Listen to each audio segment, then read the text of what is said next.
Minu nimi on Peeter Kuusksalu, olen mahemesinik Läänemaalt, esinduskogemust on mul 10 aastat. Selle aja sees olen nugise kui kahjuriga oma mesilas kokku puutunud mitmel korral ja seetõttu jäi nugise kui mesilasperede kahjuri teema veidi selline põhjalikum käsitlemine siis minu õlule.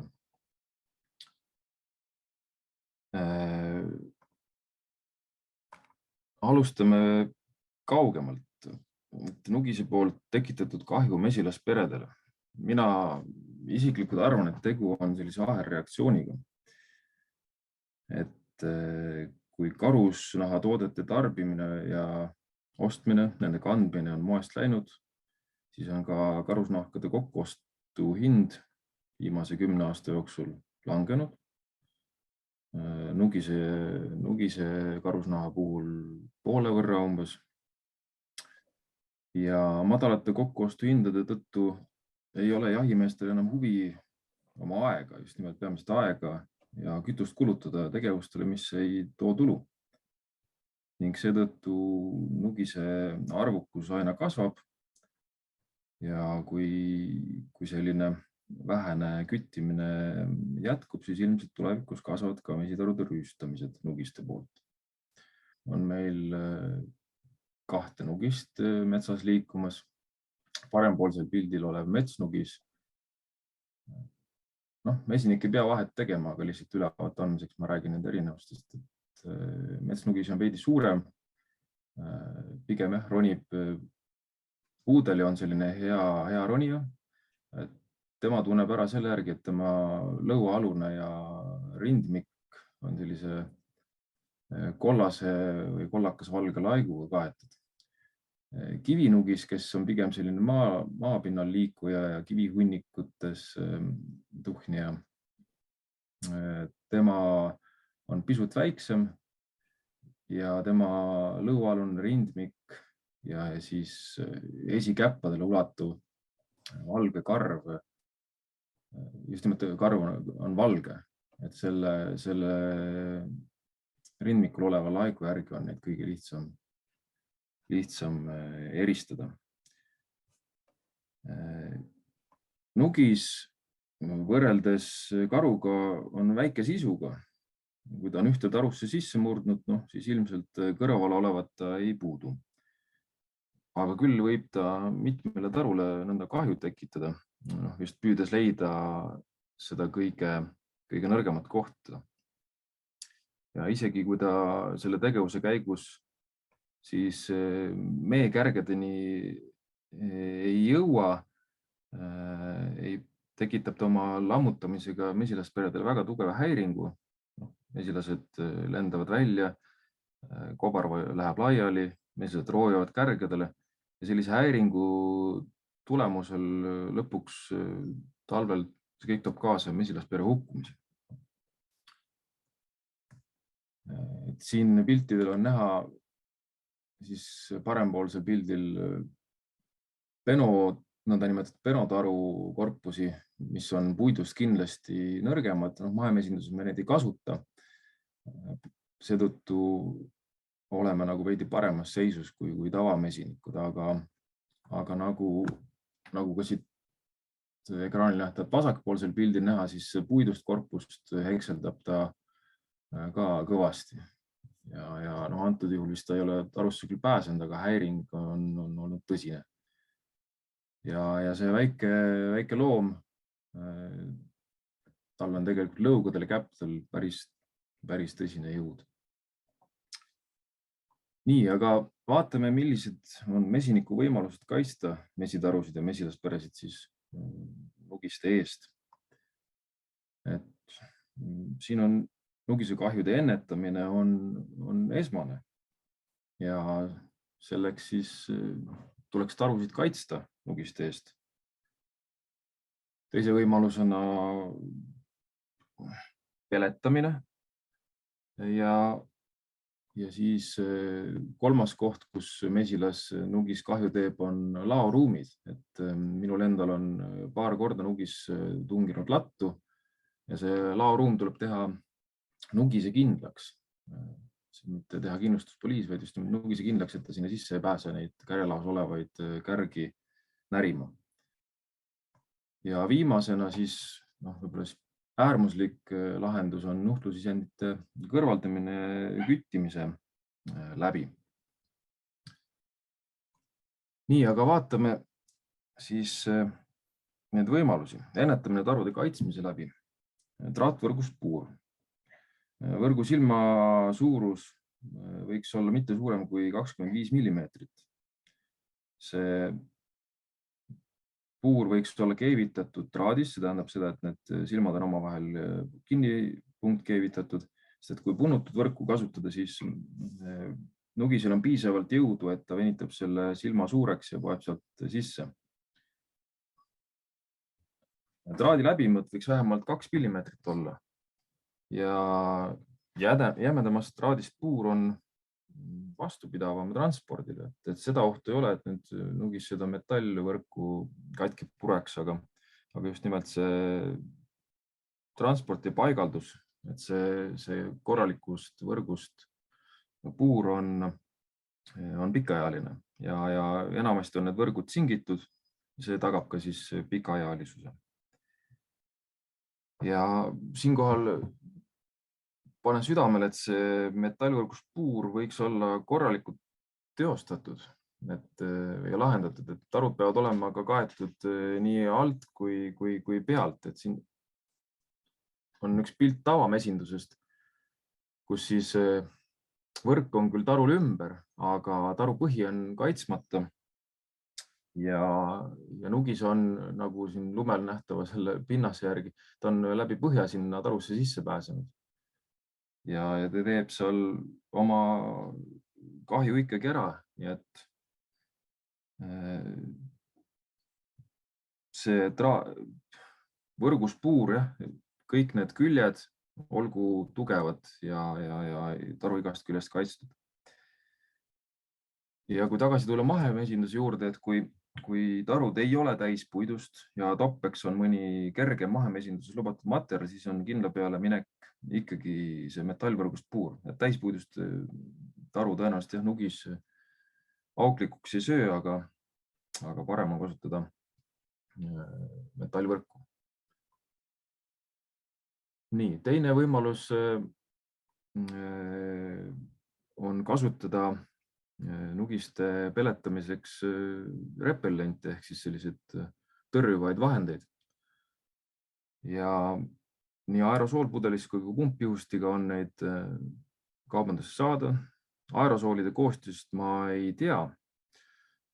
Kui peaksite neid hankima, siis vaadake, mis on sinna pakendile kirjutatud või mida siis see tootja reklaamib ja peame ilmselt seda siis uskuma.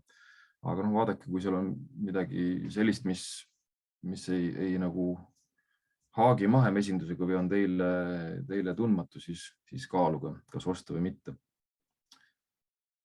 Üks toode, mis mul interneti otsingust teostades ette jäi, on väidetavalt ainult taimset päritolu. See on siis seal parempoolsel pildil nähtud pumpjuhustiga pudel. Et selle koostis on siis külmpressitud neempuu, selline eksootiline taim, selle õli. Pildil paistab küll nagu oleks lavendli õie moodi, aga selline vahend.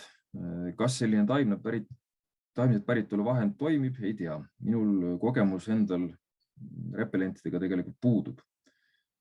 Kas need vahendid ka toimuvad? Ei oska kommenteerida. Reeglina neid vahendeid reklaamitakse enamasti inimeste, kellel on nugised tunginud majapidamistesse või kipuvad autode kallale. Ja seda lõhnade osa kommenteeriksin veel nii palju, et mis on ebameeldiv inimesele, võib olla vägagi meelitav nugisele. Et jahimehed kasutavad nugise peibutamiseks lõksudes kala, sealhulgas roiskunud kala, roiskunud lihatükke või tulel kärsatatud jääklihatükke ja siis muidugi loomulikult ka mesinduses tuttavaid suirakärje tükke ja mett. Ja toimemehhanism on siis see, et see tugev lõhn, mis seal metsas levib kaugemale, nugis on uudishimulik kiskja ja selle lõhna peale ta siis lõksu tulebki. Nii. Siis üks võimalus on nugiseid peletada laoruumidest elektrooniliste pelletitega, mis tekitavad siis kõrgsageduslikku heli, mis peaks nugiseid eemale peletama. Saadaval on nüüd laias valikus igasuguse hinnaga. Minu soovitus siin on, et kui te hakkate ostma, siis uurige kindlasti kasutajate kogemuse või sellist tagasisidet, kas ja millised neist töötavad ja vaadake, kas selline info pärineb ka mitmest allikast, et võib-olla on see mingisugused fiktiivsed kasutajad on tooteid kiidavad, aga tegelikult on need ettevõtte esindajad hoopis. Ärge ostke esimest ettejuhtuvat. Ja sellise peleti paigaldamisel mesile laoruumi on vaja kindlasti ka siis toiteadapterit, mis siis võrgupingest teeb talle sobiva toitevoolu. Et siin parempoolse pildi on näha, et see on paigaldatud auto mootori ruumi ja toite saab ta siis auto elektrisüsteemist.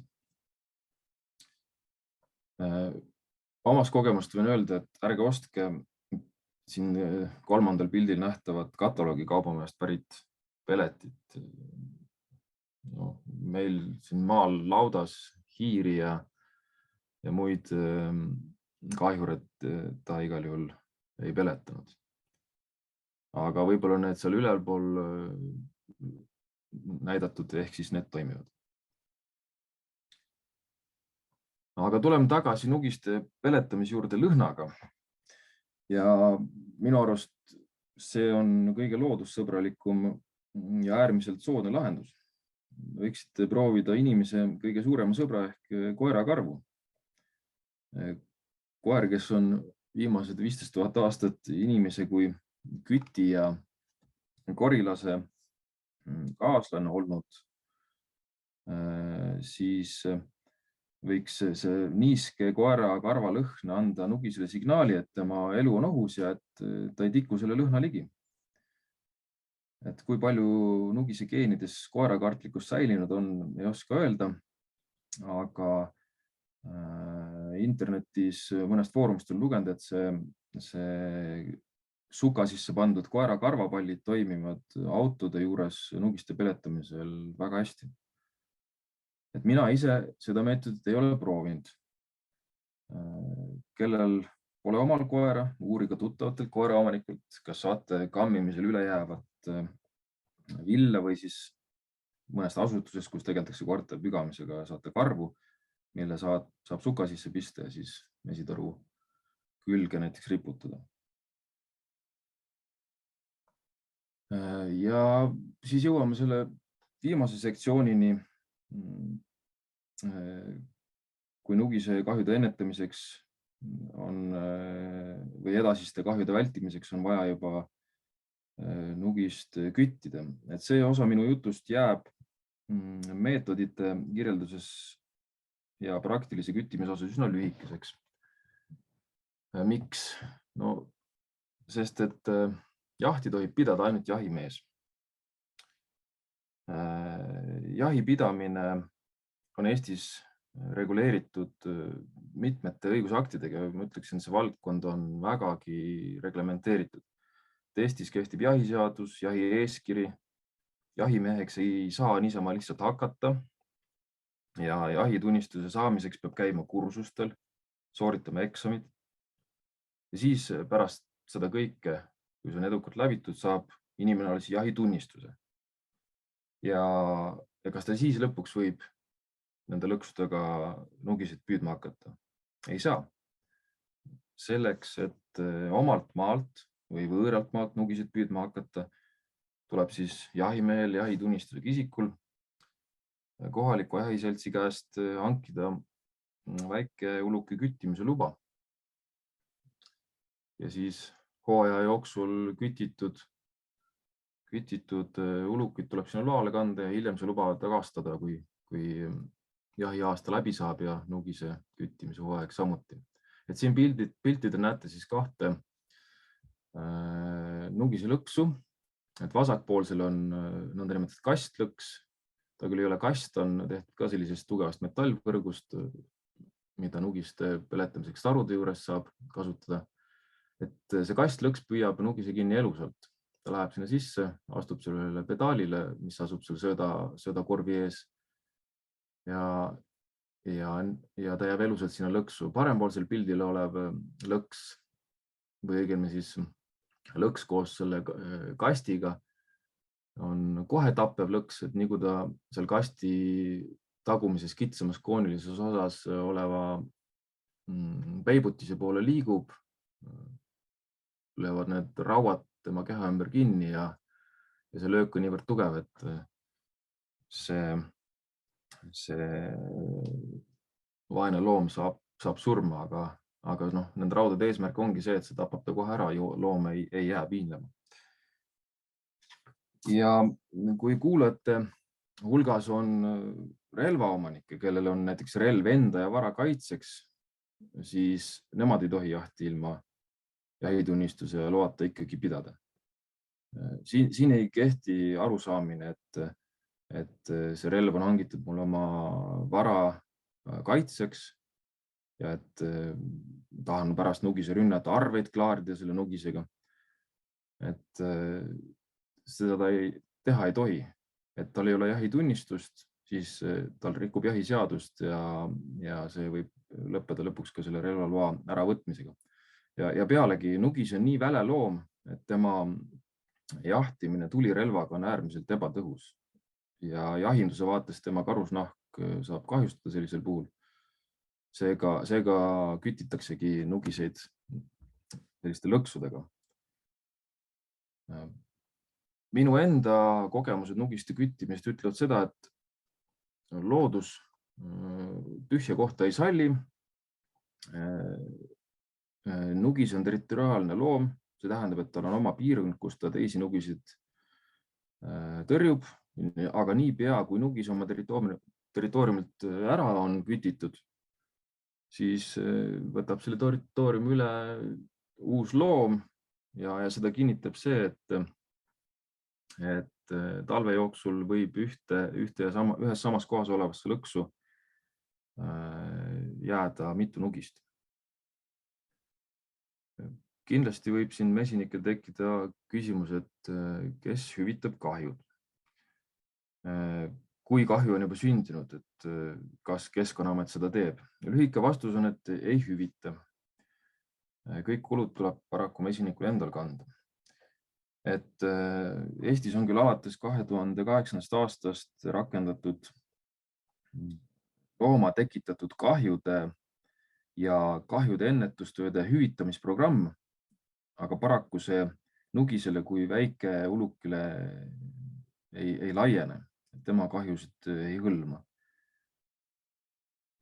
Ulukikahjude hüvitamist reguleerib looduskaitseseadus ja selle järgi ennetatakse mesinduse vaates ainult pruunkaru tekitatud kahju.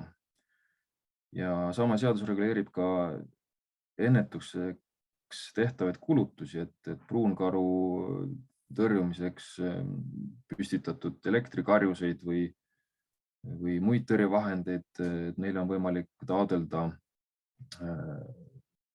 siis nendele tehtud kulutuste hüvitamist 50%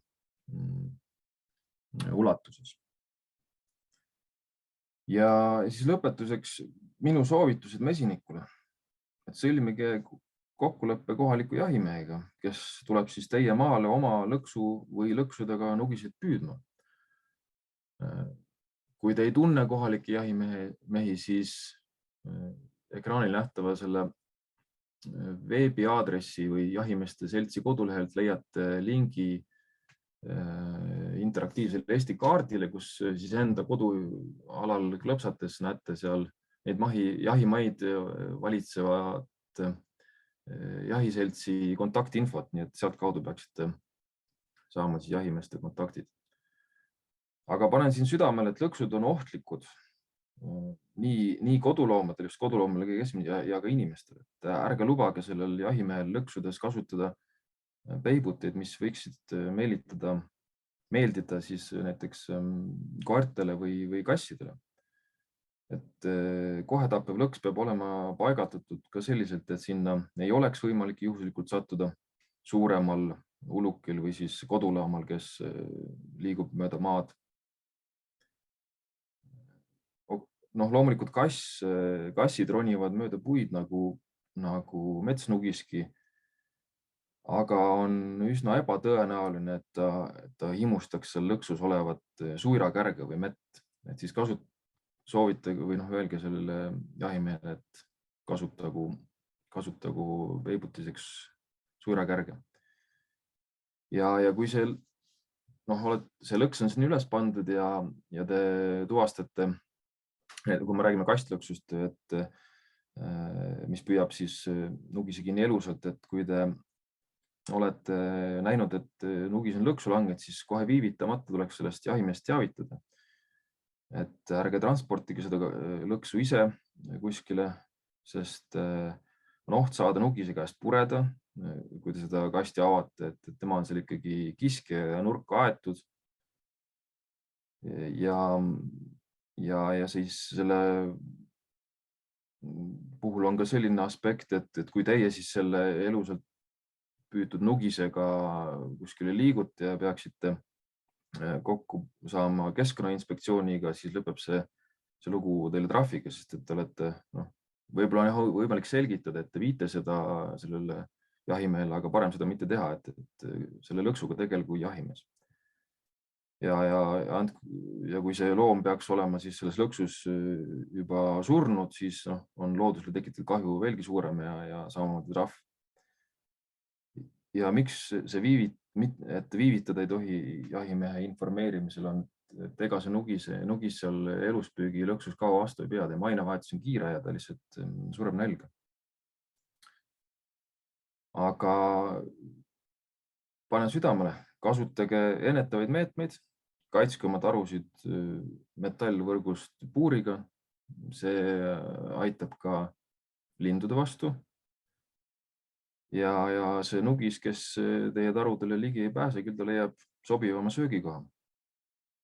Ja olge siis nende lõksudega püüdmise osas seadusekuulekad ja premeerige oma kohalikku jahimeest siis selle tegevuse eest mõne meepurgiga või mõnel teisel viisil, et ta oleks motiveeritud teie mesilast nugiseid püüdma.